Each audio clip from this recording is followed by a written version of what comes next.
Good morning, good afternoon, and good evening to those of you around the world. Welcome to the daily Trade the Chain crypto update, where we give you everything you need to know for the next 24 hours, and in this case, the entire weekend. Today is Friday, April 28th.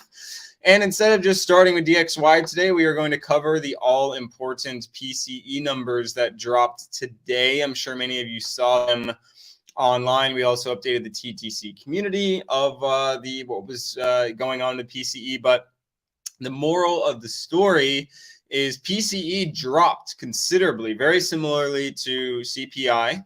4.2% year over year compared to 5.1%. So definitely positive there. But I will say the general worry and what gives me an indication that the Fed is likely to continue to hike rates next week is core PCE was 4.6% compared to 4.7% last quarter. So although it is dropping slightly, it was expected to drop more and was actually above the expectation. So PCE was a beat, and core PCE was a miss. So the reason, in my opinion, I think you're seeing some green candles is because PCE was a beat and obviously immediate market reaction there. But I have this eerie feeling that whatever small amount of green candles, and we're seeing way more green candles on equities and crypto, I have a feeling that the small amount of green candles that we're seeing are going to be short-lived and eventually reverse into next week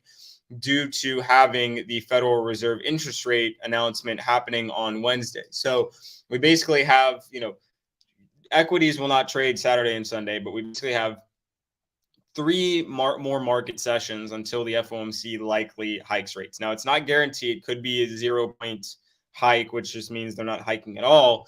But 25 basis points is likely. And apparently during that, scam call with some Russian pranksters and Jerome Powell, he did say that they were going to hike rates 1 to 2 more times, which implies, at least one, which would likely be this next meeting. So I have a feeling that whatever we're seeing today is eventually going to be a fake out into next week, but it's, how high can the fake out go? So let's go ahead and dig in.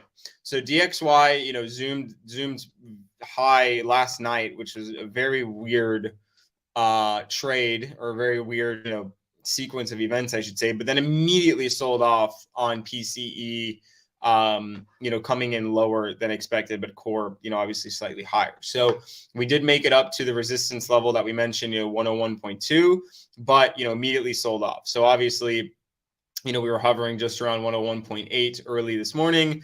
We've obviously dropped back to the previous daily close. If we keep going, probably going to tag that 101.2 level.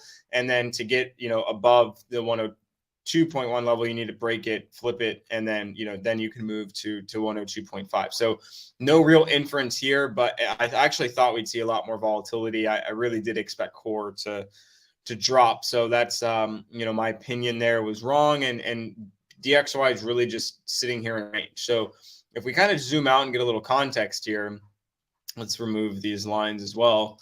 It looks like a shit coin, to be honest with you. Steep run, big drop, complacency bounce, back to the lows.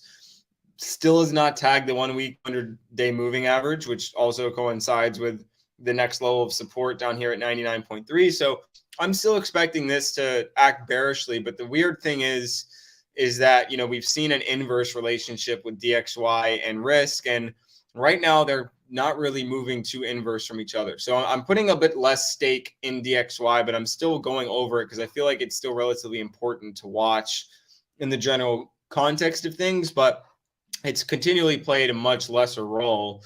And it's obviously just been ranging in a very tight range for the entire month of April. And we've had some wild volatility. So less, important, but in my opinion, it will be important provided it breaks above the 102 level or it breaks below the 100.8 level, because at that point you're leaving the range that we've just been sitting in, and then volatility will definitely ensue. So looking at equities, this is just absolutely fascinating. From the early week sell-off, we bounced at, the 40-60 level. We deviated just under it, classic deviation, reclaim the support level. And then, what I think, what happened here? What I think many were not expecting was, this absolute just rip back into the previous range and obviously higher towards the recent high. So we got the deviation, we moved higher. Remember yesterday we were moving higher and I said probably better to wait till you get the reclaim. Obviously if you didn't listen to me and you longed, you still got that, but we did end up getting that reclaim late into last night. And then obviously we held this level and then ended up zooming higher. So good trade there if you took it. So, that's why we always look, confluence is very important when you have confluence of the 1 hour estimated 200 moving average and support. Always a very important number. So actually when or very early this morning, we were trading around just underneath the 41.45 level. So if, break above 41.45, move up to 41.70, break below 41.45, obviously move back down in the range. We broke up. We're now at that equal high. So let me move out into the daily to give you guys a good perspective of what may come. And, thinking about my, relative thesis, in reference to PCE and FOMC next week, we are approaching equal highs from February. And there was a lot of resistance up here. And we obviously faced very similar resistance in mid-April. So you really need to break above the 4,200 level, or else you're going to have a pretty sharp rejection back lower. Now, does 40-15, 40-20 hold and something like that? Possibly. But knowing that we're going to, FOMC is what, the May 3rd. So FOMC is this green line right here. So we've only got a couple more days left. And every time we've gotten into this level since the start of the year, we've obviously sold off in this kind of top range area. So that's kind of why I'm expecting similar to happen again. It obviously doesn't need to. And, obviously I'm 100% proven wrong on a break above 4,200 like that.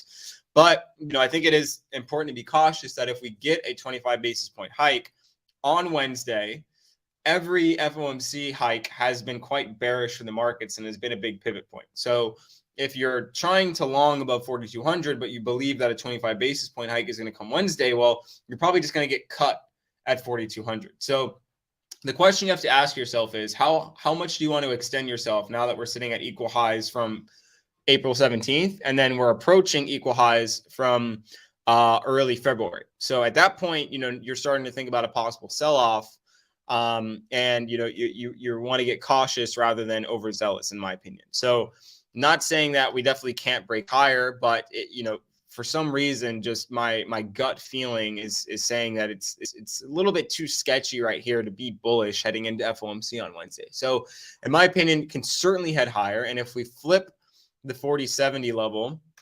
if we flip this level, let me just draw a line. If we flip this level, then obviously you bounce on 41.70 and then you head higher. And this is obviously just the day that we are going to get FOMC. So if we do end up, flipping 41.70, then 4,200 is the resistance. And I would be shocked if we broke above 4,200 before Wednesday. Because obviously that's FOMC day. So looking at Bitcoin, equally confusing in my opinion. Massive sell-off. We went over this massive sell-off. Dalai Lama, got back. We broke above the 29.3 level, but we did get rejected in this range. Like we mentioned yesterday, you needed to break above that range. We got rejected, moved back down to support. That's pretty much the easiest trade you could have made. Is broke above 29.3. So rejected, heads back down, bounces up, reclaims 29.3 long up until resistance. Resistance obviously sold off. We tried to make it back, got sold off. So enter your short right around here, close right around here. We broke rejection here, close here, and then I probably wouldn't have longed this morning, but the trades are quite obvious. It's not too difficult if you've been listening to our sessions, especially the context that we get. This was an auto short. We knew that this was going to be the area of support. Support was broken and moved back down to the low end of the range. Although the lines are, our support and resistance lines are never going to be exact because, price action is dictated by thousands, potentially millions of traders all around the globe. But everything is respected to some degree. And obviously your timing and your targets are very much demonstrated by resistance and support levels dictated by previous ranges, and high and low ends of ranges. So what's the story for Bitcoin? Very similarly to yesterday, break above 29.3, move to the top of the range. Got to get above this level to move higher, else you will get just rejected back here, or you can then flip 30K and move higher up to 30.5K. And of course, if you can get up to 30.5K, that is your resistance level from the highs in mid-April. And obviously 32K is the high from, I want to say May 2022. Yeah, May 2022. So that's the reason that we have the line drawn at 32.5 is due to this resistance right here. So I'll go ahead and get rid of these lines for you so you can see all the context. So this is our current range. This was the previous range, very similar to how we are looking at the charts right now. We are approaching the previous range. You need to flip the range to head higher, else you get rejected from the range. And that is exactly the scenario that we are in here. We are just below this range. We need to get into the range and then flip the range to head higher, else we will just get rejected from that range back lower. And we do have the 1 week estimated 200 moving average sitting at right around 24K. Not saying that that's going to hit, but important to watch out for that support, considering it was resistance here and it was resistance here. So now that we're above it, it's act as support at some point in the future. Of course, we don't have to tag it. It could, we could go all the way up here and then back down, something like that. But it's something to be mindful of. So looking at so I think just closing the Bitcoin trade off, get above 28.3, move to the top of the range, flip the top of the range, head higher, else get rejected back to 28.3, break below 28.3 like we did, target low end of the range. You also have a lot of confluence here. 1 hour estimated 200 moving average and weekly VWAP are moving near in tandem and have been for the past 36 hours. So if we do get rejected from 28.3, I would say this is probably a natural target as a second target after 28.8, which would be about 26. And if you lose 28.6, you're back down to 28. And if you lose 28, you're back down to 27.2. All this price action has been given to us previously. So pretty easy targets to face. It just comes down to decision making and confirmation. Personally, my bias is a bit short, just judging with FOMC coming up. But the equities keep chugging. So I've entered a small short right around resistance. We'll see how it plays out. I'm not extremely confident in it, but I do feel that shorts are a better play than longs at this level. That's just really a gut feeling. There's nothing, there's not too much data to be had. If we kind of look at the AGGR, we're seeing big spot buys, but we're seeing a lot of perps selling into it. Coinbase pretty much lifted up all the price action this morning. We had a small sell-off from perps, and then spot from Binance actually picked us back up to pretty much that 29.3 level.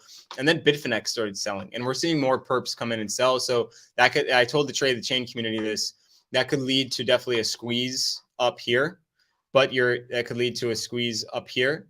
But your invalidation symbol, because if it breaks above 29.3, just close your trade. So your loss is very minimal. Your gain's pretty good, because then you target this area right here. So, in my opinion, it's an opportune trade, but it's not the most perfect trade in my opinion either. It's just I'm a trader, so I'm taking the chance. But if you're not, a trader, then it's probably best to remain a little bit more patient. So looking at ETH, again, kind of in the same exact spot as when we were talking yesterday. You need to break above the 1 hour estimated 200 moving average, which also coincides with the previous daily close. But I'm considering the 1 hour estimated 200 moving average way more important, considering the price action above it previously. So if we can get above 1900, then you can obviously start to target 1940, break below the weekly VWAP. Very simple here. We had a bit of a deviation here prior, but still getting rejected at the 1 hour estimated 200 moving average. So break below the VWAP, that's 1880. Then you're targeting 1845. Obviously, if you break below 1845, you're targeting the previous lows first, which would be right around this level, which is about 1800. If you break below 1800, you're going that way. So, very clear trading for ETH as well. And if you wanted to short, you're shorting because it's getting rejected at the 1 hour estimated 200 moving average. And that's my bias is just short. I'm not trusting these. Typically, I actually do trust spot buys, but just based on what's in front of us and the core PCE coming in higher, I don't want to. I'm just not trusting green candles. So right now, my bias is short because we're heading in FOMC. Therefore, I'm looking for shorts. I'm not looking for longs. So, all right, now that I covered all that, I see we have a question. Can we see Solana and CWR? Is 100x possible for CWR next bull realistically? Okay. Let's check out Solana first. I'm not entirely sure what CWAR is, but doesn't mean we can't figure it out. So, there we go. So, got it. It's a bit of a stale range that I have drawn, but let's actually let's edit this range a little bit. So we got the daily here. I think we can probably do something like, I think that makes the most sense. It's not perfect. But okay, so price seems to be, on top of this support level. It's imperfect. We're above the weekly VWAP. We're above the 4-hour estimated 200 moving average. We're approaching previous week's VWAP, which is when I would start to get a little bit precarious. You're starting to get a little bit overbought. It doesn't really entirely have an entire effect when momentum is good, but continually getting, held back at the 23 level. And of course, you have the previous week's VWAP at 23.5, which starts to coincide with the resistance right around 23.7. So in my opinion, I think, and just because of course, I do have a bit of a short bias, but I don't want to bring that into every single trade. I think, you possibly target up here, maybe up here, but just based on, if you cannot flip 23, if you're unable to flip 23, then it's just going to be not good news anyway. So if you flip 23, then I definitely think 23.45 is in the cards, maybe as high as 24. But if you're unable to flip 23, and to me, it's an auto short back down to either the 4-hour estimated 200 moving average or the weekly VWAP. And typically, if you are seeing a downtrend after this type of, setting for the VWAP, then, price will try and reclaim this level eventually. But then obviously, if it has no strength or momentum, then it'll get, automatically sold off. So I'm not too bullish anything right now because, again, we're heading into FOMC. And, FOMCs have been massive sell dates. So, you could obviously get a few bullish trades between now and Wednesday. But in my opinion, why take that risk? If Jerome Powell was sitting there on a prankster call saying 1 to 2 more hikes, and, you're looking at the next likely hike, we're probably going to get at least 1 more. So that's why my indication's there. And therefore, you shouldn't really be looking for too many longs at this level, considering the boost we already had and the difficulty to break above Tuesday's highs. So let's see, C-War. Okay. On Bybit. Oh. Yeah. Let's go to CoinMarketCap. Check out some stats here. So to be 100% honest, just based on this chart, this looks like pretty much every Solana ecosystem chart. It is down 99.56%, which is insane. So it's actually down more than that, 99.8% from the peak. So in my opinion, I would ignore this no matter what. It's got a 3 million market cap. Max supply is 1 billion and self-reporting circulating. So it's self-reporting only 20% of the available supply, and it's down 99.8%. So in my opinion, eventually, another 20 to 50% is eventually going to be introduced, I would say, in the next 12 to 24 months, if not more in a shorter amount of time. That doesn't look good to me because price is already down nearly 100% and you still have more supply that is yet to be introduced. So, you know, if you're looking for, you know, opportunity, that's certainly not what you want to look for. So that's just my opinion. So Solana, while has been looking a little bit better for just general trading purposes. And let's move back to the Sol chart. Like, you know, see, there's actual legitimate price action here, and although Solana is down a lot, like there's still legitimate market structure here, and you know, you can tell that there's still some desire, and it's not down, you know, 99%. So Solana still has, you know, some gusto to it, and obviously if it does get sold off, it can still survive at this 17 level and still hold. And honestly, it can still survive all the way down to $8 and still hold, because you obviously have these even lows here. But when you're talking about a coin that's down 99.8% and is barely risen off of that with any meaningful price action, that's not something I would very much you know, look at. So in my opinion, if between those two, definitely want to, you know, focus on Sol, and I don't believe 100x would be possible for CWAR, although I don't know anything about their game or whatever is coming for them. They could have fantastic fundamentals that I'm missing, but just based on supply and demand right now, it's going to be very difficult. So good luck. Happy trading. Speak to everybody next week. Again, you know, bias is currently short. I definitely 100% could be proven wrong, but we have FOMC Wednesday. Therefore, I do not believe you should be looking for longs heading into next week. Play it cautious, play it safe. And I think looking for shorts will probably, you know, do you a bit better as we head into next week. So good luck. Happy trading. See you soon.